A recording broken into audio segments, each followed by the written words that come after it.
अस्सलाम वालेकुम दोस्तों, क्या हाल चाल है। उम्मीद है आप सब दोस्त खैर वफियत से होंगे। आज बात करने वाले हैं जिन लोगों का इकामा एक्सपायर होता है या जो लोग कफ़ीलों के साथ काम कर रहे हैं, वो कफ़ाला करना चाहते हैं तो वो बहुत सारी जगहों पे मिस्टेक कर जाते हैं। अब फ़र्ज़ किया आपके कफ़ील के साथ आपका कोई मसला चल रहा है और आपका इकामा आज एक्सपायर होने वाला है। फ़र्ज़ किया 16 तारीख को आपका इकामा एक्सपायर होने वाला है, तो आप क्या करते हैं, कफ़ील से बातचीत करते रहते हैं कि वो आपको हरूफ भी ना लगाए, आपका एग्रीमेंट टर्मिनेट भी ना करे और आप कफ़ाला करना चाहो। जैसे ही 16 तारीख आती है, आपका इकामा एक्सपायर होता है, आपको शो होता है अबशर में रेड निशान आ रहा था कि वहाँ पे डॉक्यूमेंट्स आपको यानी कि एक्सपायर नज़र आ रहे होते हैं, तो आप फ़ौरन ही कोई नया कफ़ीला आपने पहले अरेंज किया होता है तो आप तलब डलवा देते हो। तो ये बहुत बड़ी गलती होती है।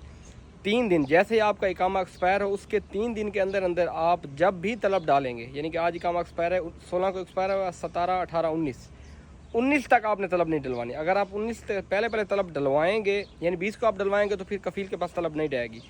अगर आप 19 को तलब डलवाते हैं तो फिर आपकी जो तलब है वो कफ़ील के पास जाएगी। क्योंकि कल हम एक बंदे का ट्रांसफ़र कर रहे थे, जैसे ही उसका भी यही मसला था, कफ़ील के साथ उसकी थोड़ी अनबन थी, अभी हमारे राब्ते में है, तो उसका हमने जैसे ही तलब डाली तो आगे से शो हो गया कि भाई इसकी तलब कफ़ील के पास जाएगी, तो हमने फ़ौरन ही कैंसिल कर दी क्योंकि कफ़ील को पता न चले।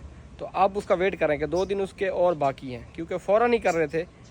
तो ये बहुत ज़रूरी मालूमात है, क्योंकि फिर कफ़ील के पास चला जाता तो वो होशियार हो जाता कि भाई ये तो तलब के, ये तो ट्रांसफ़र के उसमें है, मुझे तो पैसे नहीं मिलेंगे, या बहुत सारे जो भी बंदों के मामला होते हैं। तो इसलिए जब भी आपका इकामा एक्सपायर हो तो उसके 3 दिन बाद आपने तलब डलवानी है, ना कि फ़ौरन ही आपने जैसे आपका आज इकामा एक्सपायर हुआ तो आपने तलब डलवानी नहीं।